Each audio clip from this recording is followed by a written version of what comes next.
This is the Phillies Postcast, your instant game reaction for the Philadelphia Phillies. Part of the Locked On Podcast Network. Your team every day. It's great to be back, isn't it? It's just great. I did miss you guys, and I hope you missed me. And one thing I'm going to take away from the All-Star break is that, in case you haven't heard me say this yet, Pete Alonso was going to win the All-Star Game MVP, a Met, before a Met named Edwin Diaz cost him that All-Star Game MVP by blowing the save. And then a Philly played the hero, and that man's name was Kyle Schwarber. That was the All-Star break. Nice to have you back. Phillies, there's some jokes, there's some awful things we can point out about this game that have been standard practice for the Phillies. But all in all, Bryce Harper hit you 2 home runs tonight. Even got you a big swing with a 3-run home run, the biggest hit of the day. 3-run home run. There's a couple of 2-run home runs there by the Angels, unfortunately. And really, you score 5 runs in this game. You get 3 home runs. You should win that game, offensively speaking, even in spite of 1 for 7 with runners in scoring position.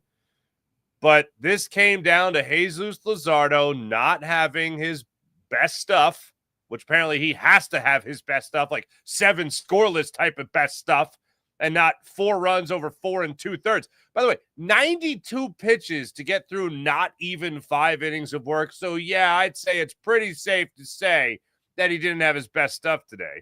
Gets charged for 4 runs, 4 2/3, wastes the 2-homer night from Bryce Harper, and another home run from Kyle Schwarber as well. Phillies just didn't have it tonight, and it is beyond frustrating to have a game like this where you lead a 4-1. You have a 4-1 lead, and you blow it coming out of the All-Star break. All the fanfare leading into the game today with City Hall all decked out for next year's All-Star game for Philadelphia, and it gets blown by tonight's performance. And, of course, this happened. And, look, I wasn't mad. I wasn't mad at T-Mac for laughing because it's one of those things that people always point out. You happen to mention that Tanner Banks hasn't walked anybody since May 17th, and then what does he go end up doing? He walks somebody. By the way, this is his first home run allowed, I think, since June 6th. Yes. So there we are. Either way, welcome in. This is Locked On Phillies Postcast and the Locked On Phillies YouTube channel. My name is Mark Farzett. I got you covered for all your Phillies Postcast needs. Connor Thomas has you covered each and every day for your Locked On Phillies daily content. Let's get it started. This is the Locked On Player of the Game. Oh, I know they lost the game, but Bryce Harper, we've been waiting for him to start swinging a hot bat, and right before the break, started to swing a hot bat tonight, continued to swing a hot bat. I don't know if he was taking some hot tubs or something, making sure that elbow, making sure that wrist was feeling strong going into the All-Star break and coming out of the All-Star break, but he looked like the Bryce Harper of old tonight.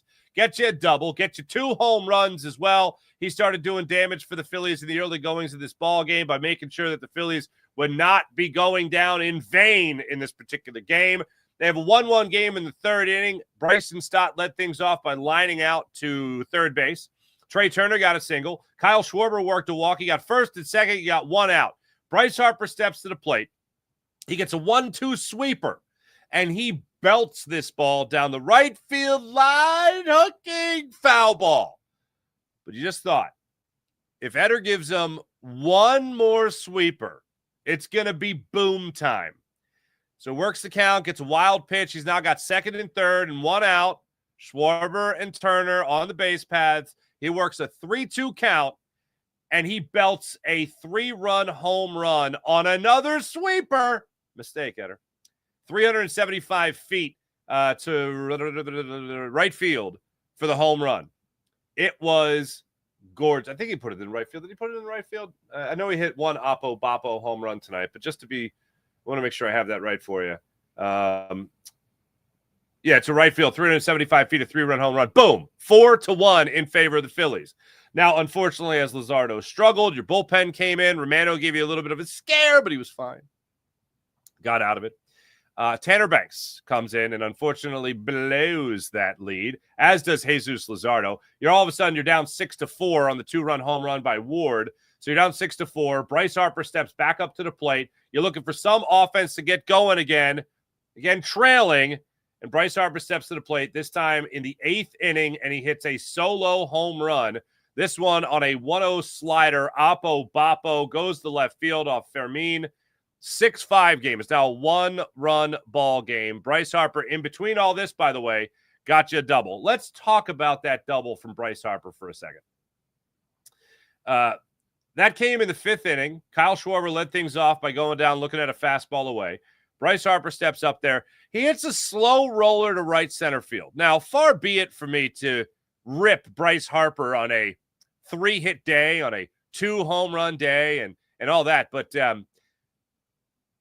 I've seen Bryce Harper with a better positioned outfield leg this out for a double in other cases. Like, for instance, if the center fielder is playing a little bit more in, the right field shaded over a little bit more towards center, I've seen him leg these slow rollers into left center field, not even all the way into the gap, but just slow rollers kind of splitting left and center field or right and center field. I have seen him leg these out to stretch into doubles. And with the way this ball was rolling to the warning track in right center field, I thought this was going to be 3. And then I hear John Kruk on the broadcast go, take 3. And I'm like, oh, he's getting 3 out of this. And then I just see him kind of like lollygagging into second base. I'm like, whoa.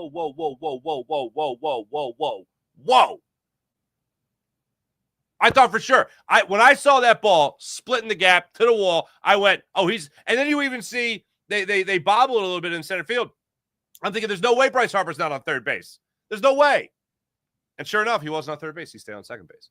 So as that inning played out there in the 5th inning, where at this point you are tied at 4, Trout got the RBI single off of Luzardo in the 5th inning. Yeah, off Luzardo in the 5th inning. You have a 4-4 ball game. Harper gets the double on the slow roller. Bohm grounds out to second. So if Harper is on third, he's scoring on that play. And then, unfortunately, your next batter was Castellanos, who grounded out to shortstop, and that was that. I just thought that was an odd play there for Bryce Harper. But still, a double, scoring position. Nobody could bring him home, unfortunately. Your cleanup hitter and your 5-hole hitter couldn't bring him home. Then, later in the ballgame, earlier in the ballgame in the 4th inning, JT Realmuto got your leadoff double. Nothing happening there. Max Kepler hit a sac fly to center field to get him over to left, or to get him over to third base. Then you have a runner on third with nobody out, or should be with 1 out. Stott grounds out to first on a sharply hit ball, and then Turner grounds out to second, and that was that. But Harper, 3 hits today. I will certainly take it. He's not the reason they lost by any means. Just thought that one particular play was a little odd, worth pointing out. But 3 hits, a double, two home runs. Certainly more than a step in the right direction there for Bryce Harper. As for the turning point. Time to reveal where the game was won or lost. It's the turning point. Tanner Banks is in his comfy zone, the 7th inning. He's not pitching in the 5th inning of a Taijuan Walker short start in San Francisco. He's in the comfort zone, a leverage situation there where it's a ball game that you're tied 4-4. And Tanner Banks is on the mound. Hasn't walked anybody again since, of course, May 17th. Takes over in the 7th inning, gets Neto to line out to right field. Shanuel steps up there. He works the walk. Trout, he strikes out on a slider. Ward comes up. Bing, bang, boom. 2-run home run. 393 feet to left field. It's a 6-4 advantage in favor of the Angels. And that right there was the turning point of the game. This is what you'll be talking about. I think you're going to be talking about Bryce Harper's 2 home runs, and I think you're going to be talking about what we all are going to be talking about over the next 2 weeks, which is Dave Dombrowski is the most important person in Philadelphia sports for the next 2 weeks, because we're going to have to get used to a whole lot more of this as the season goes on, and we're going to have to be almost just expecting what we have seen over the last handful of seasons here, where we have seen the Phillies just fizzle out in the playoffs. Now, World Series, that'd be incredible. Get to the World Series again, great. I'm not betting on that. at all with the Phillies, with the team as it's currently constructed. So I think what you're going to be talking about is this is what Dombrowski needs to do. He needs to get another bat in this lineup, and then he needs to get a back end of the bullpen type guy. And I absolutely think that's what he needs. That's what this Phillies team needs. Because if it's just, and I think it was Matt Gelb of The Athletic that reported the Phillies are not prioritizing a bat in this lineup, which is a mistake. Bats go cold against the Astros in the World Series. No need to get into the specifics. I've mentioned them enough. Bats go cold against the Diamondbacks. Bullpen also struggled mightily against the Diamondbacks. Bats go cold against the Mets. And here we are still with no parade, courtesy of Dave Dombrowski's Philadelphia Phillies. So, yeah, I think you need to prioritize a bat and a bullpen arm. What's the nickname? Dombo, I believe is what Bryce Harper calls him. So that's something I think you're going to be talking about tomorrow continuously, as you were talking about really through the entire All-Star break as well. When we come back, we're going to take your comments. We're going to go through a couple other instances in this game that we need to reflect upon. One of them actually pretty positive. So we're going to get to that and more when we come back. This is Locked On Phillies YouTube channel, Locked On Phillies Postcast, and the Locked On Phillies YouTube channel back after this.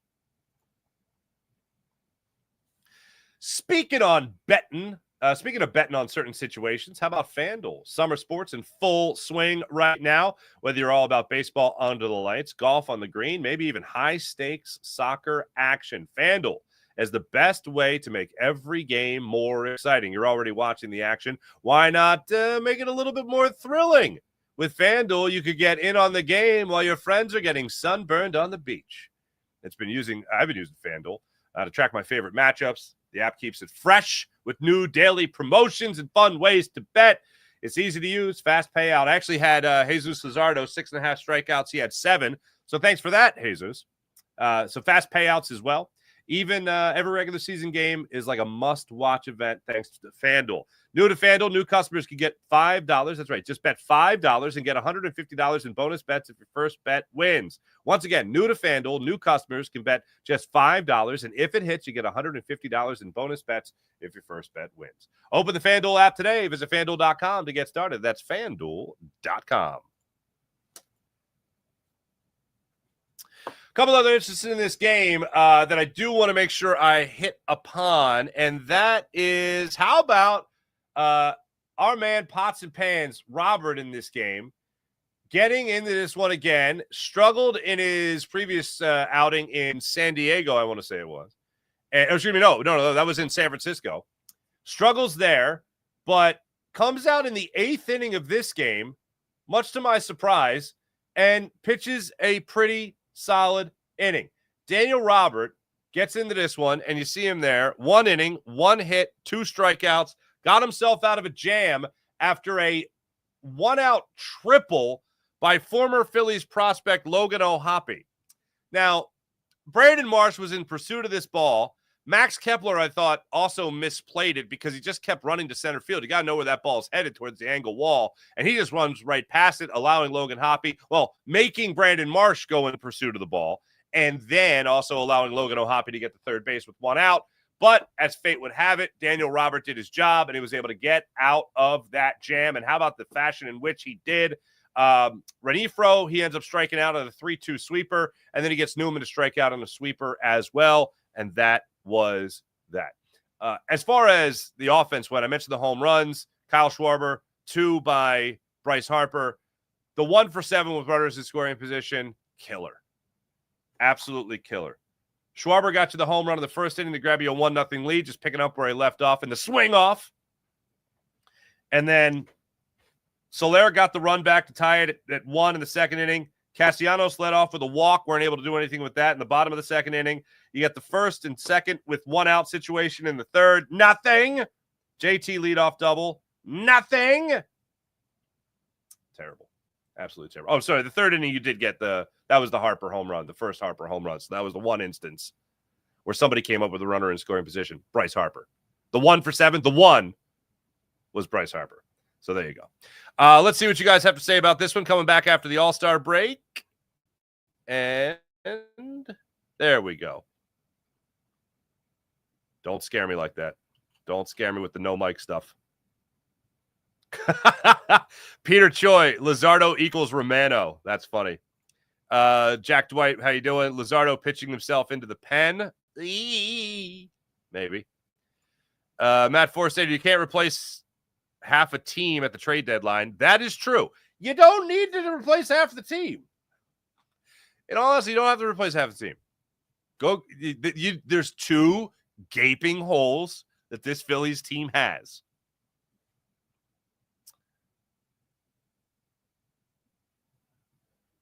Did it make a difference? I mean, you scored 5 runs. You scored 3 home runs equaled 5 runs. I mean, that's a difference. The bigger problem to me is not capitalizing on other opportunities. Like JT Realmuto leading off an inning with a double, and you don't get anything out of that? He was at third with 1 out. You got nothing. You got nothing out of that situation. Drives me bonkers. Oh, wait. What do you think about Max? What, Max Kepler? You got a lot of boos tonight? Yeah, hey, I didn't want Max Kepler here to begin with. Another Luzardo equals Romano. This is great. Oh, wait, no, I'm sorry. It bumped down there. Chrissy, is that Chrissy Schober? How you doing? No, Mike Mark. Here I am. I'm back. Just like Harper. There you go. Don't freak me out with the no Mike stuff, man. Don't freak me out. I literally, before the All-Star break, one of my last shows that I was doing on my daily podcast, I just like elevated my voice a little, which as you guys know, I do from time to time. And the mic just died. It's just dead. Like now I'm all freaked out. DFA Stott, I did a local TV hit today and they asked me about trade deadline guys. And I'm like, is there anyone specifically you'd want off the team? I'm like, I'm kind of done with Bryson Stott. And he's the type of guy that maybe you could sell to some other team as a throw-in and a change of scenery guy. Because I think that would certainly be helpful to a lot of people. Bro, that's a good question. Why did Marsh jump JT in the lineup? Marsh seems to strike out more the closer he hits to the top of the lineup. Well, because he's been one of your best hitters for 2 months. But JT has been red hot. And JT, did he have another 2 hits today? I think, yeah, the double and the single for JT Realmuto today. So I ain't mad at him. Let me get that. I don't think I showed you guys this yet. Yeah, JT, another 2 hits today. He's been incredible. But the reason I would say that they flipped in the lineup there is to break up the lefty and the righty. That's why they did it, most likely. As far as to answer your question, why they did what they did, that's what they did. Just Patrick 2, meet the new half. Same as the old half. I feel bad for Kepler, the human. Hearing the boos sucks. I do. I never feel good about a guy getting booed. But if you're a fan and you're going to the game, you have every right to boo. That's what we do. And all I got to say is, the Phillies won the World Series in 2008, and I believe it took an inning and 2/3 for the Phillies fans to boo again. The Eagles won the Super Bowl in 2017, 2018, and when they kicked off the official 2018 season the following year, when they unfurled the banner on Thursday Night Football against the Falcons, they got booed off the field at halftime. So, yeah, nobody is exempt from the boo. Everybody's boo. The boo is fair game. Everyone's fair game to boo. Fire Rob Thompson now. I was trying to think, what's an example of a guy getting fired after the All-Star break and then a team going on to make the playoffs? I was just trying to think I haven't looked it up, but nothing jumped to mind. Like, I know there's been guys that have been fired, like Joe Girardi gets fired, and then the Phillies go to the World Series, but that was well before the All-Star break. Jack McKeon with the Marlins, that was well before the All-Star break, to my knowledge. I'm trying to think of an example of it, like, after the All-Star break, they fired him, and then they rallied. You know, Jesus needs Jesus again. Yeah, I know, Morgan. I know. Not great. Sir Sketchable. Somehow a game with 3 home runs from Schwarber and Harper became lame. I don't want to see any malarkey like this on Sunday when I brave the 99% humidity at Citizens Bank Park. Terrible. John, but good luck to you. John Messina, bring one of those misting fans, you know. John Messina, we need to fix our bullpen now. I'm with you. Somebody referenced a rage mode. Wait, Seabrook, what did you say? JT and with a leadoff double, Kepler moves over, which I'm okay with. Yeah, Kepler moves him over to the sac fly. Then Stott, I guess, wasn't a pop out, aka Stott out. Did I say pop out? I thought it was ground. Anyway. I'm here for the rage, Farzy. Please give the people what they want. Runners in scoring position sucks. Bullpen sucks. Luzardo sucks. Yeah, I don't feel great. Phillies will have an opportunity to bounce back tomorrow. Oh, the Mets were losing to the Reds. The last I checked that one. And I think they went on to lose. I think that game wrapped up. Get that for you guys. Yeah, Mets lost 8-4. So the Phillies are still in first place despite the debacle of tonight. I will be back with you guys tomorrow night. I look forward to being back with you guys tomorrow night. A little bit of an earlier start time, 6:05 start time tomorrow night for the Phillies. I will be back with you guys for Locked On Phillies postcast. So make sure you guys like and subscribe on Locked On Phillies YouTube channel right here. Connor Thomas will also have you covered for your Locked On Phillies daily podcast. Taijuan Walker gets the start tomorrow. Thanks for watching. Thanks for listening. Be back with you guys. Yeah, there we go. Oh, wait a minute. Hold on. Chrissy has an interesting thing here. Cassidy arguing the violation strike not only because it was dumb, he was arguing to mess the freshly entered pitcher's tempo and flow, and he walked. Thoughts on possibility of next level smarts? Okay. Maybe. I doubt it. I will say I doubt it. Because usually guys will just step out or whatever, call timeout at the last second. But yeah, I don't know. I'll give it to him. Why not? Let's go with it. I need some positivity tonight, please. Dr. MP, what the WTF? What is wrong with this team? Angels suck, right? All right. Thanks for watching. Thanks for listening. Back with you guys tomorrow. Looking forward to it. Have a great rest of your night. See ya.